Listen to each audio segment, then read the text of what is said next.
The top 10 mistakes that separate novice daters from expert players. Number 1, not being the main creator of risk.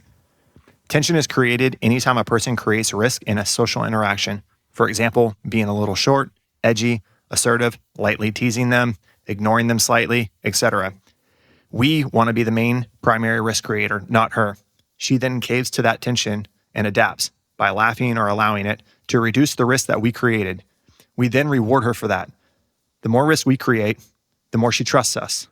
The trait of her working to reduce risk in order to receive heat in return is central to game. If she creates risk in the conversation, for example, being short, replying a little bit slow, leading the thread, being assertive, she should not feel that we are working to reduce the risk that she is creating. We are a person of value. Someone risking losing a person of value should naturally start feeling that they are slipping away, that they are blowing their chance with them. When she takes risks, we don't reduce the tension for her. Instead, our focus drifts from her back to our social focus. We get distracted by something else, or we lean and pivot away. That teaches her to stop taking risks of losing us and instead starting investing to reduce the risk in our dating future, not creating it. Takeaway: we create risk, she works to reduce it. Then we reward her for it, not vice versa. Number 2, thinking her doggy treat is us making progress. When someone works to reduce risk in an interaction, the other person will reward them to condition more of that behavior. That is fake heat. It is not a sign that we are doing the right thing. They are simply rewarding us for giving them power. If I publicly lower myself in front of someone else, they will praise me for it. That is not a true compliment. That is a head pat for me giving up power. Good boy. I often hear, see, she likes me. This is her giving me heat. And it's true, it is heat. But if you go back 1 or 2 texts, you can see he chased or adapted to her. She gave a short reply, so he quickly wrote back 2 longer texts to prompt her to say even more, i.e., she created risks. Now he is working to reduce it. The heat he saw is her afterwards rewarding him for carrying the burden. She is in the dominant position. None of the heat she gives him counts. It is simply her rewarding him for allowing himself to be controlled. We can only trust the heat that she gives when she is already adapting and reducing risk. Takeaway: heat coming from below is a form of worship. Heat coming from above is a form of control. Number 3, giving her heat during a tension test. Say he creates risk, but she has not yet adapted to reduce the tension. A tension test is a game of chicken moment. Who is going to give ground and reduce this risk? Who can calmly handle more risk of this not working out favorably? If, in the middle of a tension test, we give heat, it looks like we were the first one to cave. When we create tension, we have to wait on giving her heat to let her first adapt to reduce the tension. This is actually how jokes work. Jokes create a social risk.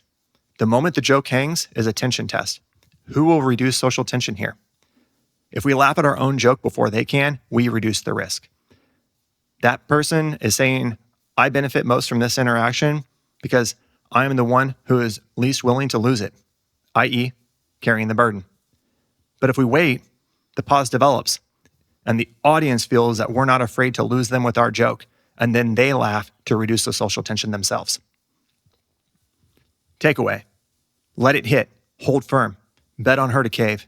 If you crack, it just shows that you were bluffing all along. Number 4, he can't tell true investment from fake investment. Look at this text, bro. See, she really likes me. You look at the text, and it's literally her saying, nice, I like that. If heat is cheap for her to give, it is cheap. It took her 5 seconds to think and write that. Contrast that to higher costs that she could have paid. She could have thought of something else, something cute, funny, or inventive to say. She could have described what she liked about it even more. She could have also continued the thread with another text. All of those are higher investment and better measures of if she truly likes us versus how nice she is being. Her writing a wall text of frustration towards us, while not ideal, is far better investment than the short canned, "Aw, I love that," that she gives to every chump. Chumps love to fall for cheap heat that is really only her paying pennies to get him to keep investing dollars. Often, his ego loves that praise, but it needs to stop counting it as such. It is not praise. It's control. Takeaway: just because it feels good to you doesn't mean it costs her much. Compare the cost of what she did versus the cost of the other options that she had. Number 5, engaging things. His thread choice is whatever she is talking about. He follows her in conversation. Women often test to see if we will give up our thread choice. For example, she hints at not being able to come home with us. The correct move is to continue on our original thread and follow a vibe. It's her problem that she can't come home with her champ tonight, not ours. If we instead cut thread and engage her thread, we make her not coming home with us our problem. That is carrying burden and bleeds power. Another test I like to do is bringing up incendiary things like feminism, politics, you name it. It's all a test to see how quickly you ping on it and engage, how quickly your worldview feels threatened and is a position that you feel must be defended versus something that you simply know is true and the rest is amusing silliness. Vibe is where the fulfilled, tired of so much winning mind naturally is. The quicker you hop off a vibe, the weaker your sense of power in this world must be, and that's a huge DLV. Takeaway, you are what you engage. What you ping on tells people more about you and where you see yourself in this world than anything else. Number 6, bad thread choice. He brings up topics that don't actually feel good to him. His job, the economy, home remodeling, etc.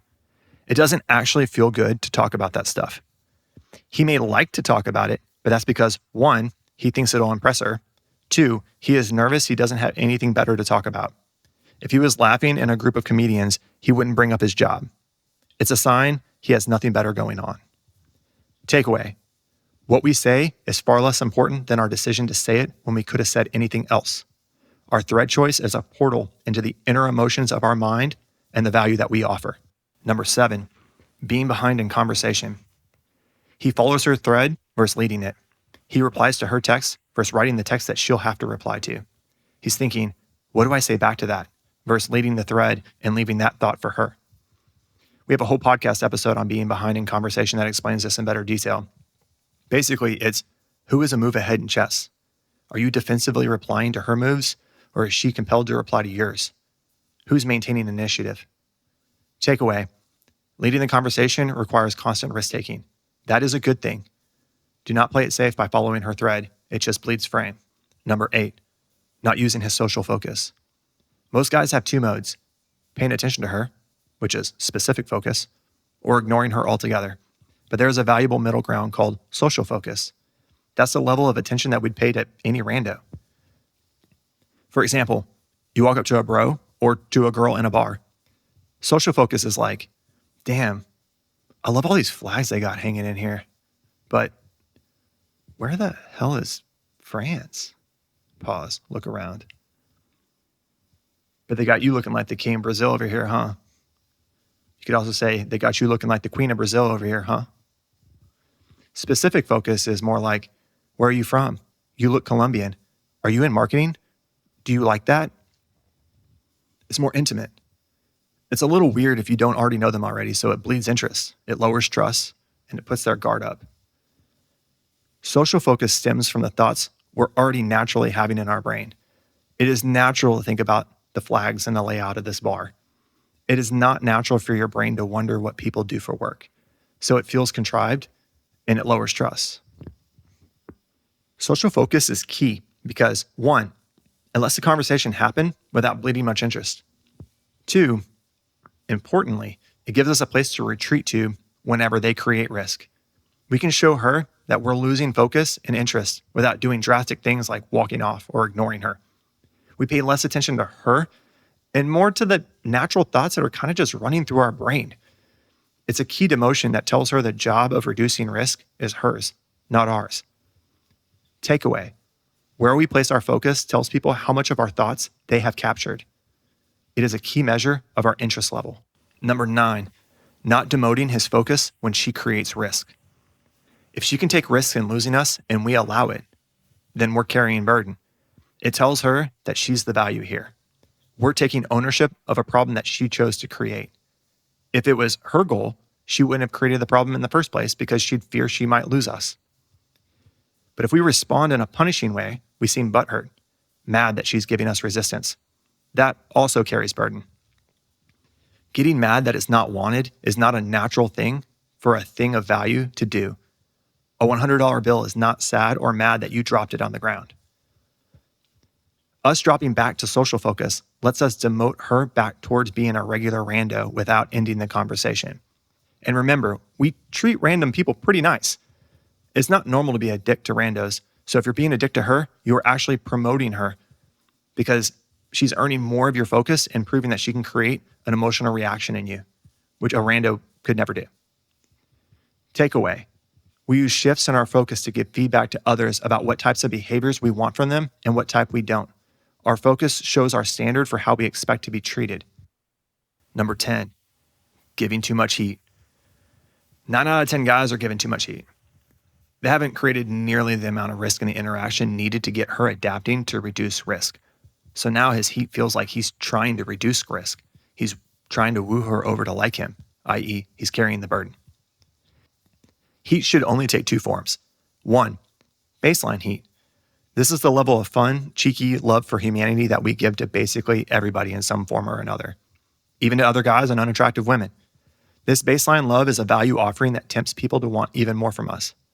It also lowers how much specific focus we seem to be giving to any one person. Giving it to everyone dilutes the interest that we show whenever we give it to a single person. Yet, it feels good, so it tempts her to want more of it, to be more than just a rando to us. 2, specific heat as a reward for her carrying burden. We take a risk, she reduces the tension created from that risk, and then we reward her for it. She learns that she gets more heat the more that she allows us to be us. Side note, when women say just be yourself, they mean create the risks that being who you really are would naturally create, because that risk-taking is what makes me feel like this is my problem to solve, not yours, and that is what turns me on. Any other heat is probably carrying burden. If it is beyond social focus and she has not earned it yet, you're going to come across as attempting to woo her. Takeaway, heat is our bait. We give her a nibble, but to get more than that, she's got to pay for it.